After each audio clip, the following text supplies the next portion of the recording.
My name is Adija Kabura. I'm one of the people that life won't complicate it because of those killings. This is Selemani Kabura, my husband.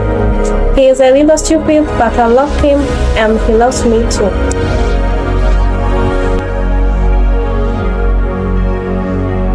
This is the story of my life. In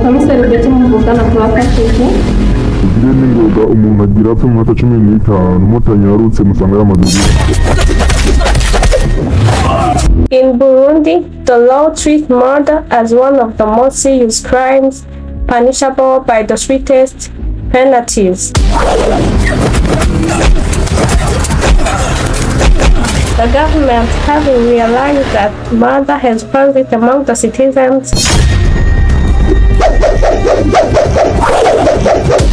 so it formed the NGF National Guarding Force tasked with monitoring and preventing such criminal acts.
Sari.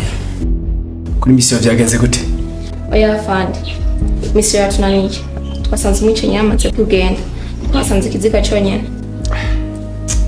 Eti biragaragara ko utangiye kunanirwa n'akazi. Cyangwa washaje tugusabire pension. Oya fandi. Ikirego ntimukinyake. Ndashaka kugerageza uburyo bwose. Kugeza ubwo umwicanyi ndamufasha. Umva. Ndaguhereje iminsi 2.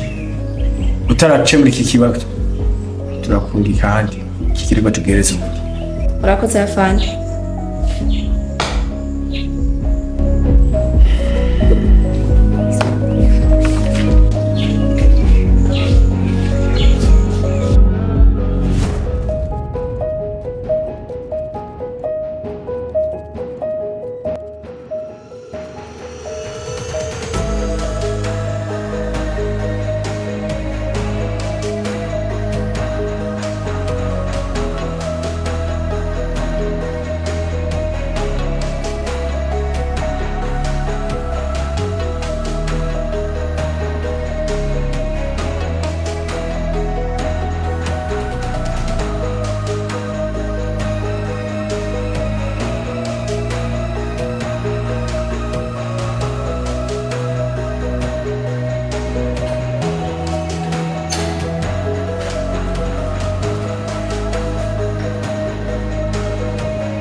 Halo? Bite byawe? Wangu ni sawa, nawe ni sawa? Aje ni sawa. Ndio wamenya amakuru. Amakuru nyabari? Kiri yapfuye. Mani uri se? Kiri yapfuye? We ntavyo wabonye. Haba ku mbuga ngurukana bumenyi hose kuri Facebook, Instagram, za Twitter hose biriko. Kani yamaze kubimenya? Oya sinari bwamuhamagara. Sawa, reka cyenda muhamagara. Sawa.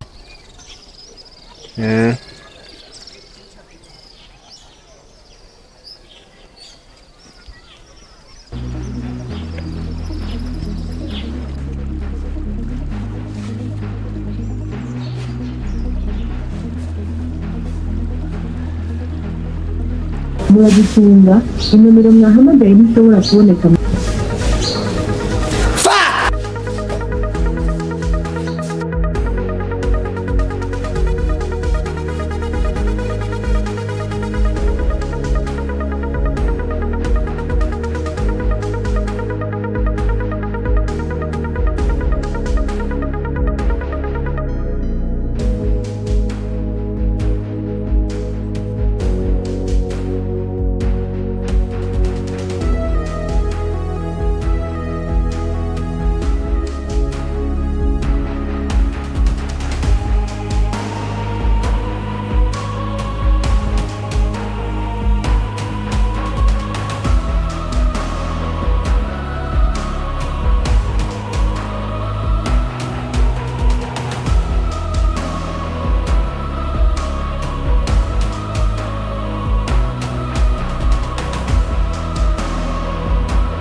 Fine. Ufite Twarosanye makuru turikashira mu kurondera bya mwicaye. Zanatura. Siningi tutavuyemo twakoze kitagizika.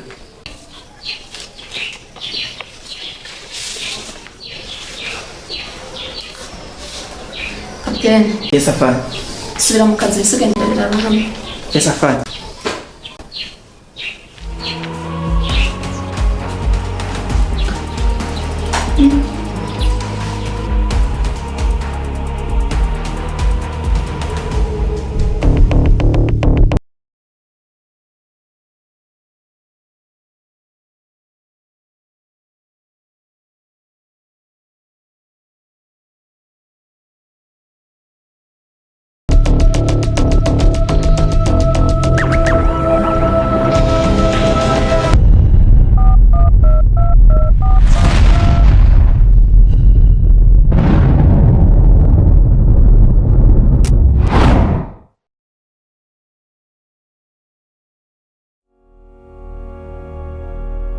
In life, no matter how righteous you are, you never stop facing trials.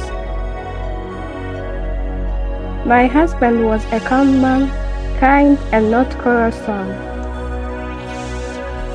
He never drank alcohol or smoked. He never cheated on me. In fact, we were living a happy life even though we were poor. But things eventually turned bad, and they separate me from the love of my life.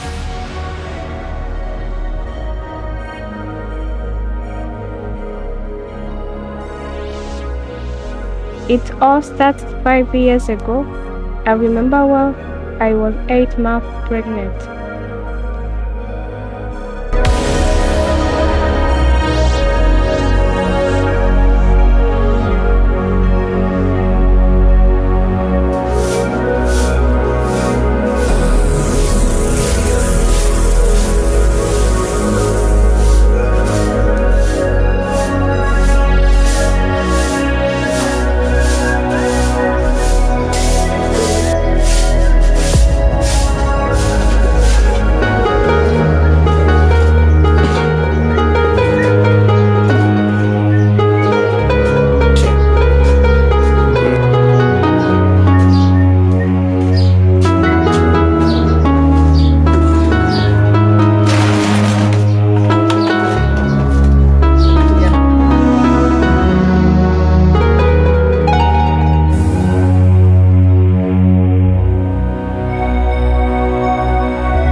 ari nk'umuntu atana formula yashize ko kwenda muhamanota yabigize nabi nta nyishu yatoye wapi nta nyishu yatoye yene yanditse ibintu ariko ndabona neza ndabira nta urana uyu urabona arose ubusa n'abari abandi Tony hamwe na Jimmy hamwe na Kate yemwe ni bose baba barose ubusa aba bana none ni bigugu no kubera ki barabanira ko bakaca barananira ko nibitari byo ndabira nk'ubu yarose ubusa bazo kuntu basamara wewe shira ko ubusa nyine nta kundi ni bigugu je bana kwigisha abana nk'aba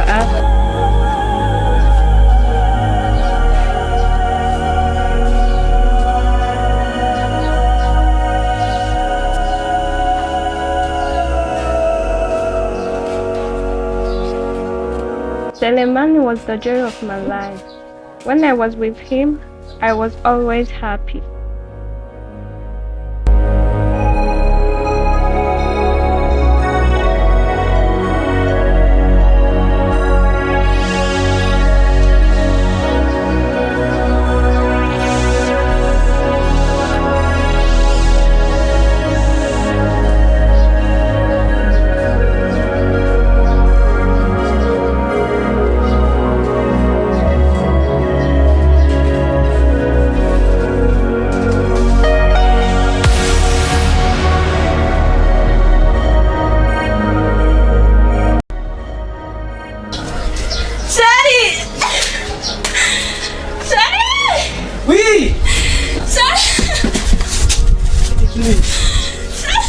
Nibikubaye umuganga shanze guhamagara umuganga Shari nenda nakuvyinisha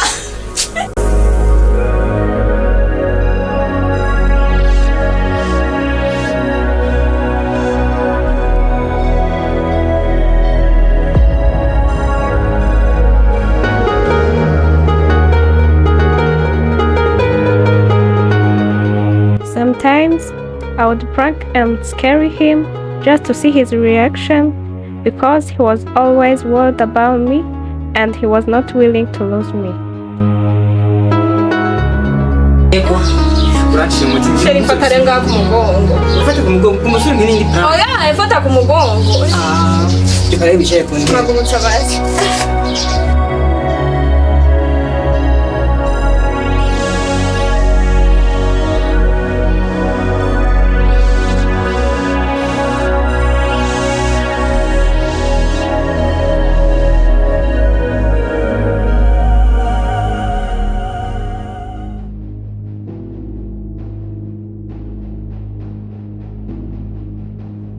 At the university, Tony and his friends never stopped causing chaos on campus.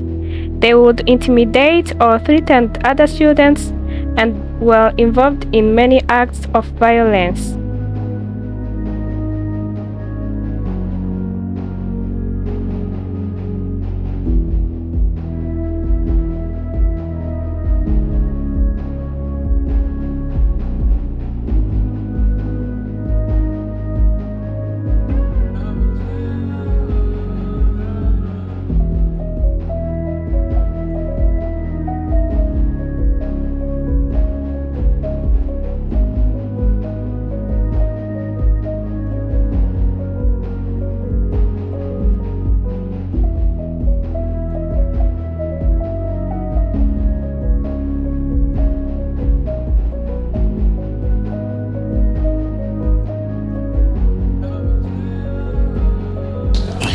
Yamude mupeti yamuji arangu burya urazi ibiro tujamo ma beach he na marangu sokanye man cyane naramwigeze umunsi umwe ndamwinjira fresh ariko yarase urya niyo kwemera nazizeho kode narugaye man yarase kwe naragerageje ntako ntagize ariko aranta Oya wari winjiye yo oyareka naragerageje aranta urashaka wirekera ujye ukuna nkunda mani we kora kwe none muhaye dawa mani kora ndakije yarase kajya jarankunda kandi naje ndamukunda mani akwemera rero cyose je nokimo ahubwo ni uba ubona ukanyemera kagera ni kumashaka je gusa icyo nzi kajya ni kazomva inyuma atubwiye tufatira pause ibyo bakunda nani wewe ubaha It's fresh. Hano mwipowe. Hano muri mu bikino. manza turatera story ndake yabana haraga koko kare najya mu shure manje ko twako turayaga ndake Agakobwa kaye. kandi mani nyine gakunda kwambara twaduwe Ntabuze umudemu wanje ntabuze. gakunda kwambara kakajipo nyine kameze ukuntu Melissa. Nyabatari Melissa umwenzi. iyi ujyanye ne mani Melissa hari umupeti hajyagira mutware. Weho ubwo mbere. Melissa ni uri kuravuga. Melissa ndamushiye ko hajya hari umupeti bariko ariko aramwirehereza weho ahubwo urago. None uko nari umukobwa basigaye bakujya umukobwa amani wishariye ngaho. cyangwa uvuze ngo ni Hari umupeti hajyagira mu gutwara.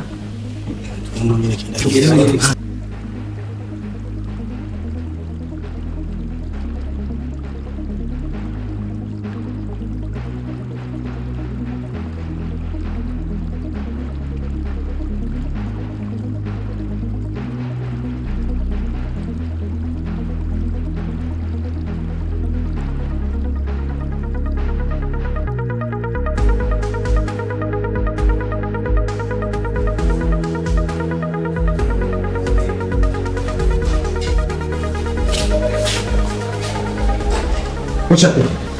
Urikuri kurishira wati. Jana kuna msawasira base. Kuna msawasira base. No yino bonyo swasira base. Nane na bonyene na bonyene sawa. Kuchia. Vema. Ave man ile kaman. Urikura yawish. None usha kuninga man. Oh ave man.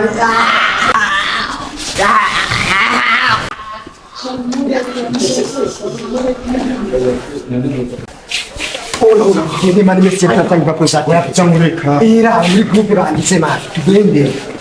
Ya, no ni grupo tu na ko lati. Ikana ni ya.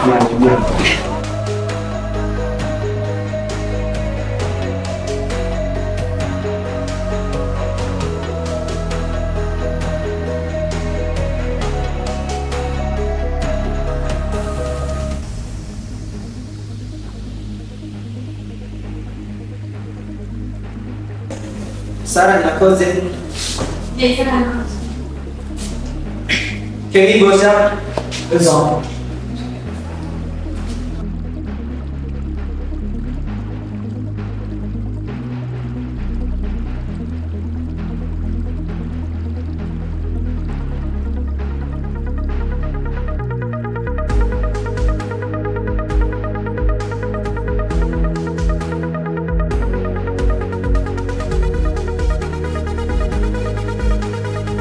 This is the day when everything started.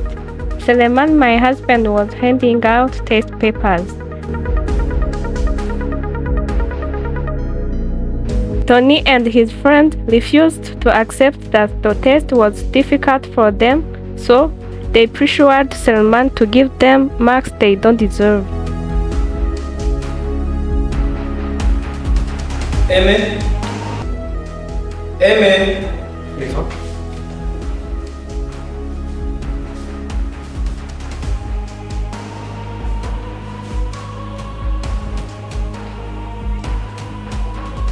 Yari.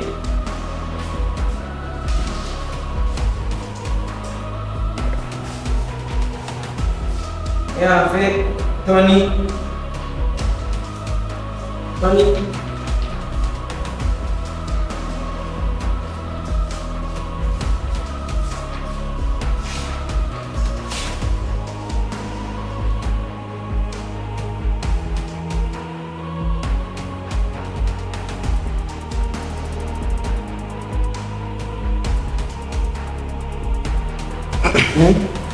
Sumo koso.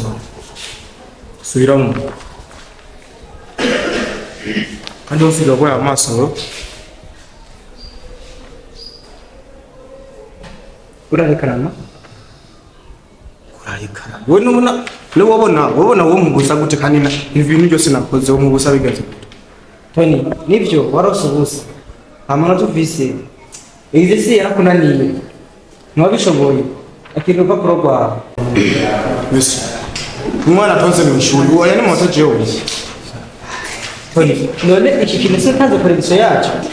barabahegiriye mwarayibonye ibintu nanditse wacu mu gusa batwera mu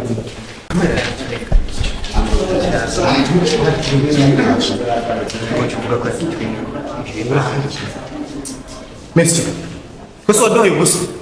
turareka amabiri Tony Subiramo. Kandi mwe mwakoze ibintu bimwe kandi wasigaye wigwaza wowe. mwakoze ibintu Abandi ko bahaya mu ntamishi. Abandi ko bahaya mu ntamishi. Twe waduha ubusa. akira ni amanota mu Amerika Kandi wowe Tony. Aya Tony reka Tony. Ekibiri. Aya manota ya mviriza. Kena ko mukina. Shira ko manota. Tony rayi cha Tony.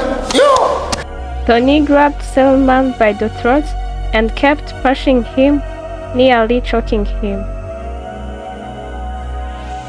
Selemani breathlessly couldn't resist, so he pissed in his pants.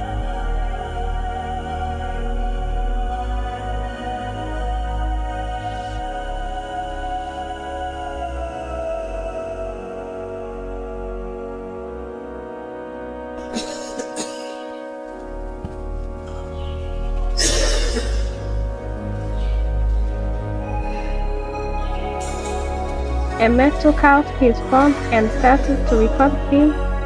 Sarah, their classmate, stood up and tried to stop them, but Aime slapped her in the face.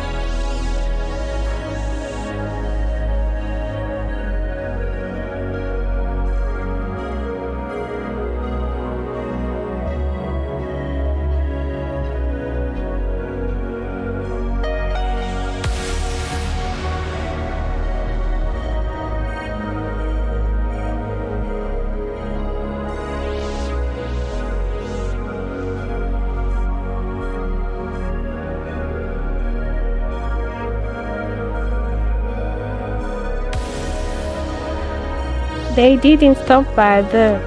They collected other students' papers, tore them into pieces, and threw the scraps into Seleman's face.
Sarah took off her shirt and wrapped it around Seleman so that people wouldn't laugh at what had happened to him.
Komisari Betty muvugana tubafashe iki? Komiseri Betty, ko niko baramukanye? Ninde tuvugana? Shaka ndakubwira izina ryanje cyangwa ndakubwira iryongeye kwica. Komiseri hitamo niko gakubera umusifisa akazi kenshi ko gukora. Ngira uri nize ndamenye ico nitamo. Ntiwumva none avuze akantu k'ubwenge. Okay, wa musi naguhaye iminsi 15 uza wacerewe ubu ndakongera 5 ibe 20. Uriye? Ndi imbere y'urupangu neza na neza gugiye konya kwigendera na mu kinama kariciye mu yinga kuri 5e Avenue. Allo?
Afanye. Kwa usadi makwe kwa kufashisha mkroni na kija gizi. Afanye. Mfitishi. Izi nzanyishu zavuye. Abaje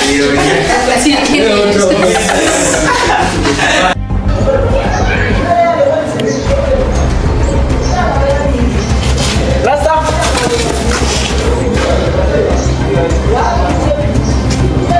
Oya, upano uko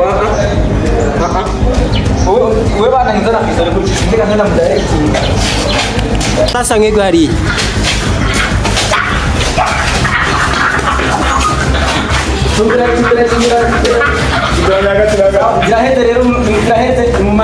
Reba ko muhoza heza. Oya reka ndabereke bro mu nko uri kuraba ko uracekinga ko zaheze kabaze okay sa nibagire gutya